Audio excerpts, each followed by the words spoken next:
And this comes down to something even deeper, is men have a need to compete. Most men write that off, which is why sports is so attractive. Someone else is putting in the work. Someone else is actually winning. Pursuing their dreams. If you can't have a 10-year vision or a 5-year vision or a 1-year vision, why don't you have like a 3-month vision? So often men discount what they can accomplish in a day, right? Because we go, oh, a year from now, 30 pounds lighter, that sounds really hard to me. Okay, we'll break that down into 3 months or even a day. What can you do today? True. So have a vision for yourself. You've got to have benchmarks that you can check off as you get there. Plus, it feels good. It creates wins. And I think probably the third piece of this is stop trying to do it alone. If you are stuck on the binky and the pacifier and you recognize you're there, surround yourself with a type of men that will be intrusively accountable in your life, that you give permission to, that you're intimate with, that you're close with, that will challenge and confront you and support you through healthy community. This is the High Value Man Conversation Podcast, a show dedicated to the mission of building high value men. One great man means a great family, a great neighborhood, a better city, community, state, and the world. The question is, if not you, then who? Welcome back to the High Value Man Conversation. This is episode 24, and it is lovingly titled, Are You a Grown Man with a Pacifier? I just want to throw up just saying that title. Yeah, it's gross. It's gross. But it's something that has to be talked about because there are pacifying behaviors that so many men do because they are choosing an infantile mindset rather than take action, be decisive, and be the high value man. For sure. And this is a topic that we have to cover because men we don't always see clearly in our own circumstances. And so pacifiers in just to think about what that means in our life is they're designed to reduce us to a submissive state. So a pacifier reduces us to a submissive state. And what we do is we allow the pacifier to steal our stare from what we say is most important. That's good. From what we say. And so I'm in a season, Aaron, you know this, where I've got a 2-month-old little boy. And he basically lives his life going from the nipple to the pacifier. And as a parent right now, when we get outside the house, we're traveling, we got him in the car, you do not leave the house without the pacifier because he'll lose his mind. He'll go in an emotional state. He's got to have something that's occupying him, whether it's the sustenance from mom or whether it's just the little rubber nipple that's in his mouth that he's just sucking on. He's getting nothing from it, but it's just occupying his time. It's good. Helps to soothe him. Yeah, soothes him. That's good. A rubber plastic nipple for a baby to suck on that provides no sustenance. Yeah, and so we can grow up, we can go to college, we can get a career, buy a house, grow a beard, and call ourselves a man. Yet if we look at our lives, where are we still turning to the pacifier in our emotional state for the sense of soothing? Good. Rather than going to the source and rather than being significant with our life. Love that. That's where I want to spend time with us today. Love it. So I know we got a long list of what that pacifying life looks like, but kick us off. Yeah, I for the sake of it, let's just have a little personal, interpersonal demonstration of close your eyes. If you're driving, you'll be fine. Close your eyes. And think of yourself in the mirror of what you look like with a pacifier in your mouth. And not just in your mouth, like the one that you're sucking on. So it's moving around a little bit, and you're just having a field day, sucking on a pacifier. And think about how ridiculous that is. Yeah. Think about how infantile that looks and how immature that is. And it's really easy to kind of look at that and laugh at it and go, okay, like what's the point, Josh? Is as men, and we do lots of life with lots of really great men, but men in general have pacifiers that we're turning to on a daily basis that has no sustenance to it, no purpose for us, and it's literally stealing our time. So good. So you and I know we've talked about it, but one of my favorite things to tell men is time is the only currency you will ever get because it's finite. Yep. And as we get later in our life, most men don't realize this until they're in their 50s, and then they decide to take themselves seriously.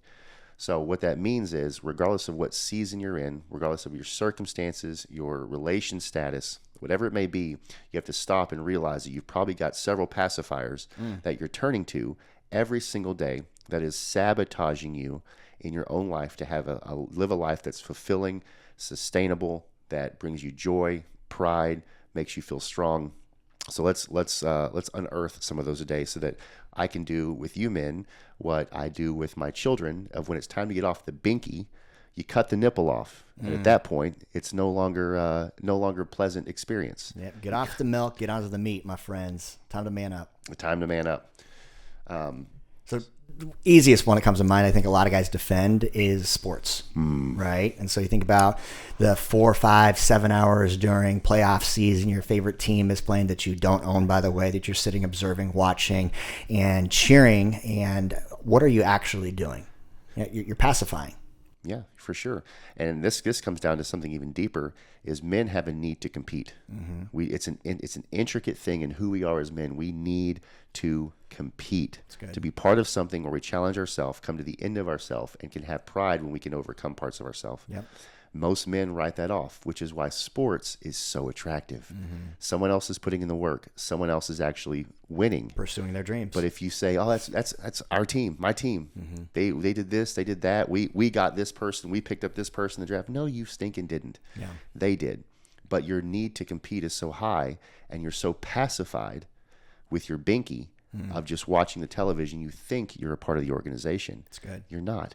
You're literally wasting away the time that you'll never get back in your life, ignoring your family, your responsibilities, your body, the gift of presence. You're taking away, you're stealing from others, and you're literally sitting there being a lump on a log, wasting away your life because you think your team needs your support. Much like a baby with a binky. Exactly. Yeah. On that same vein, watching TV, Netflix binging, turning on the news, over consuming any type of media, just sitting there being a lump on a log.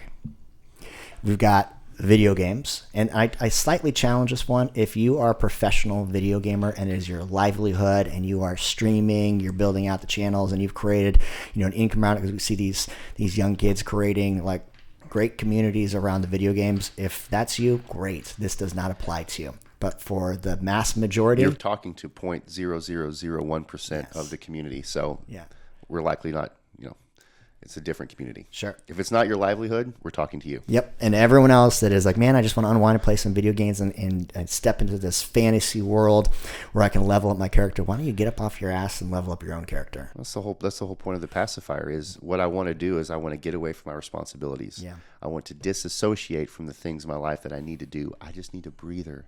I just need a break. No, you're being emotional. Baby. Own your stuff. Grow up. Go do something that's, regardless of how tired you are, no one feels sorry for you. Work harder. Yep. Amen. I love that. I've read this meme, a quote, a handful of times, but a man matures and grows up when he realizes that no one else is coming to save him and no one else really cares about him. Like, if you don't care about yourself as a priority and put your goals, your vision, what you want as a primary focus for your life, no one else is going to. No one else is going to come along and be like, you know what, man, I see so much potential in you. I love you so much. Let me support you. Let me be the wind behind your sails, and let me do all the work for you. Let me do the work for you, Josh. How many times has that ever happened? 0. Exactly. Yeah. All right, what else we got? Substances. Ooh. Drinking. Smoking. Sugar. Ooh. Porn, masturbation, all these things in our life that are readily available that men turn to for the sake of either. So substances are used for two things. They're either to suppress feelings or increase or have feelings. Enhance, yeah. Suppress, repress, or to experience feelings. And so you're turning to drinking, smoking, masturbation, porn, sugar eating, salt eating, whatever that snacking may be for you, as a way to, again, disassociate from what you're responsible for, to either feel a feeling or get rid of a feeling. Right. So it's a pacifier. You got your binky in your mouth and you're sucking on it and ignoring the fact that you have things that you need to do to get yourself out of a hole. That's good. So cheap dopamine. I mean, cheap dopamine. It's readily available. We are in a instant access time where you can Grubhub, you can have food delivered to your house, you can find a beautiful woman online, but it's all fake. It's not really realized fulfillment. It's not. And it'll leave you worse off than when you started every single time. Amen. Another one is a man without a goal. So there's a difference, Aaron, between dreams and goals. I think as humans, we all have dreams, but until you specify what that is, have a vision attached to it, and then put action behind it, you've got nothing more than a dream. Yep. So most of the men that are dealing with these types of pacifiers in their life have dreams, but the dream doesn't mean enough for them to put action to it. likely comes down to what are you afraid of? You're afraid of taking that first step. You're afraid of facing yourself in the mirror.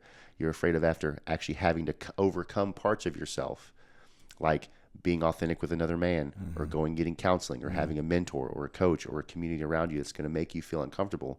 So what do? Get your pacifier in, go to your food, go to your vices, go to your TV. Isolate. Yeah, it's good. Substances, terrible.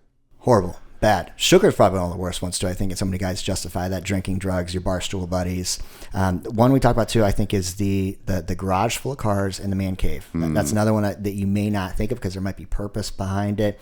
But I think overindulgence in anything that disconnects you from your responsibilities is a state of pacification. Yeah. And why? Because a man's number one need in life is respect. And when you're in your man cave, when you're away from your responsibilities, when you're not alongside your family, you are literally setting the responsibilities that you've been gifted to steward, so that you can have some isolation, you can have some alone time to reset. Essentially, you're just going to go bask in your emotions. Good. Wimp. Exactly. The self-proclaimed workaholic is a form of pacification. Yeah. So you're in the domain that you're used to, you have control over. You are probably also creating what you feel like is some form of sustenance, but it's coming at a cost in regards to your family, your faith, maybe your fitness. And so the self-proclaimed workaholic, that is his only identity, is typically neglecting some other relationship responsibility. Right. There's always a cost. Right. Who's paying that cost? Probably your marriage, probably your kids, which is why you don't have a great relationship with them. And let's say the same thing with different words that'll hit a little bit harder. Is the man that says, is essentially saying, I don't have time for that.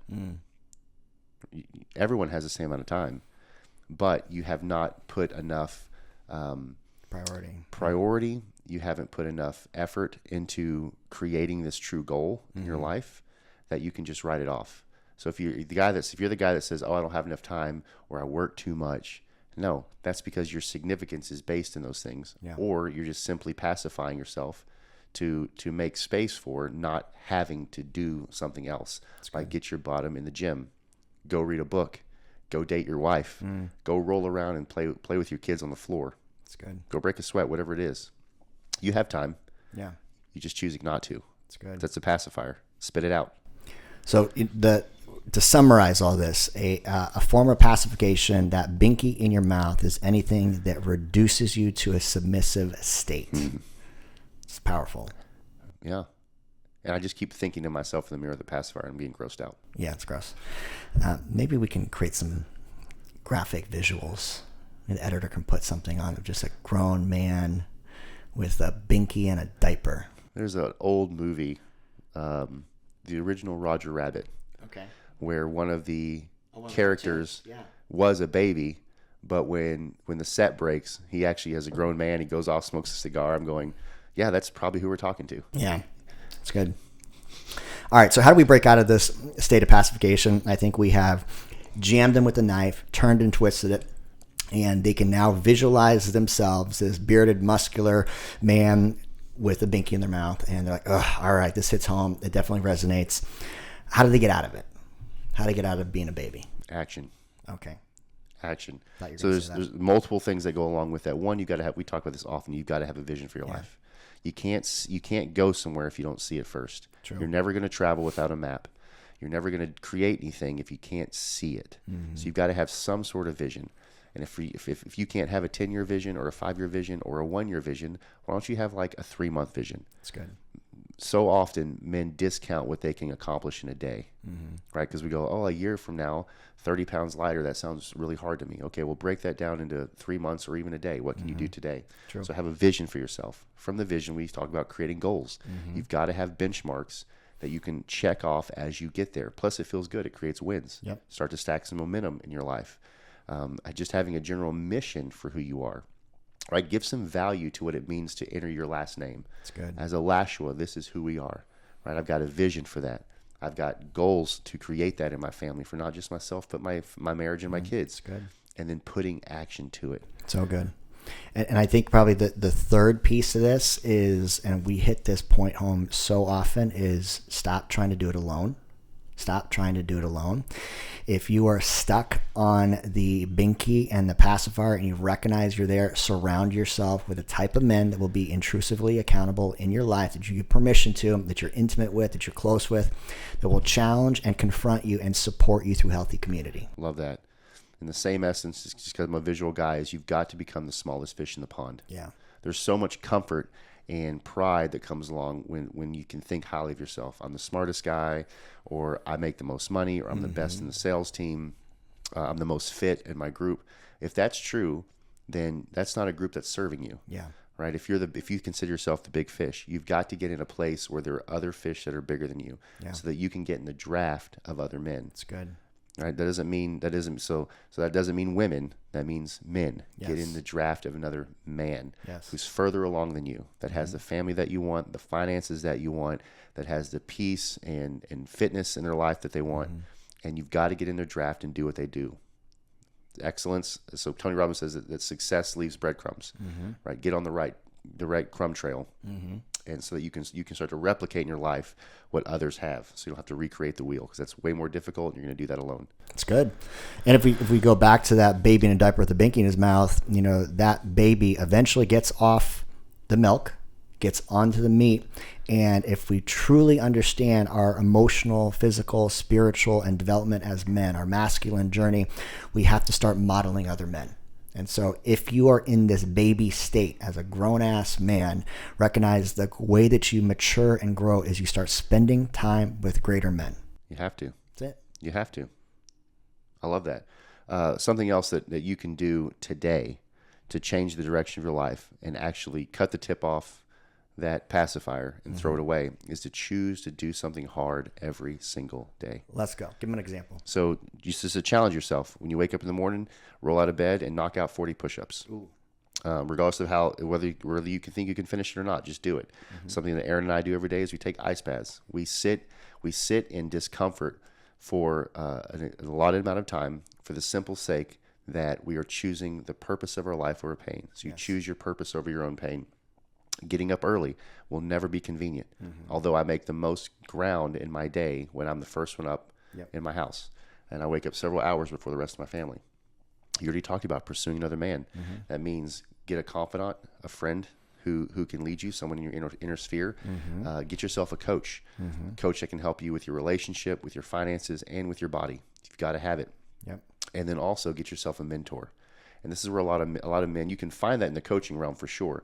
But a mentor is very difficult for men because the relationship is a 95-5 relationship, as in it requires you to go and pursue this other individual, to express to them what they're going to become in your life, what they mean to you.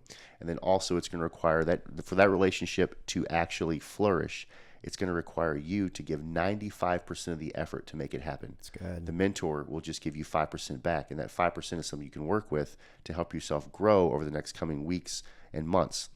But if you think someone's going to come out of the blue like Aaron's talking about and say, I see so much potential in you, I really want to help you level up, that'll never happen. It'll happen until about the age of 15. It's right? Fair point. Yeah, because I think of teachers that believed in me that way, and other coaches I had in my life, and even father figure.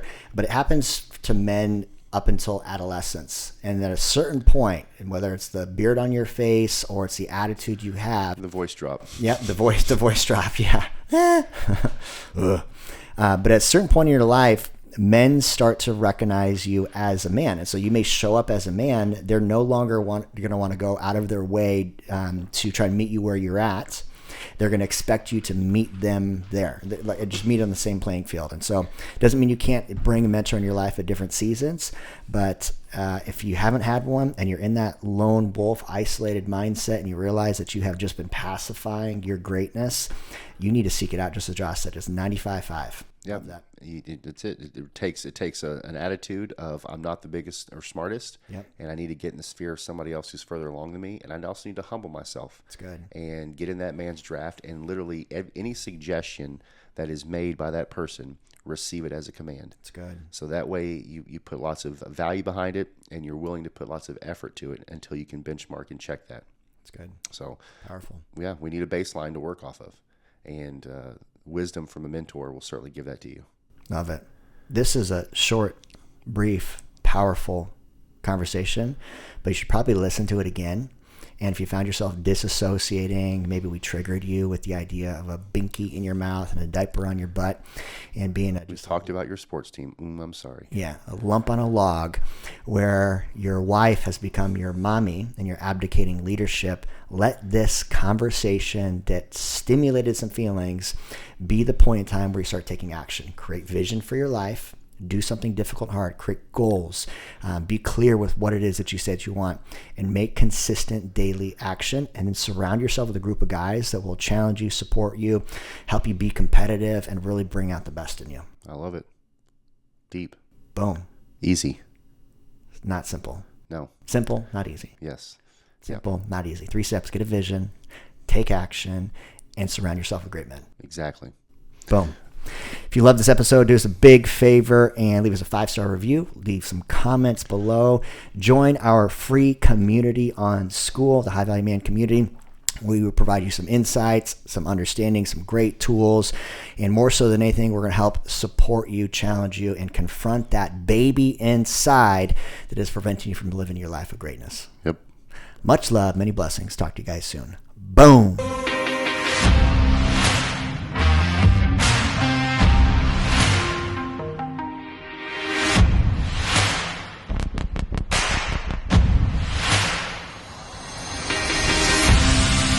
Get off the podcast, get back to the fucking mental lab.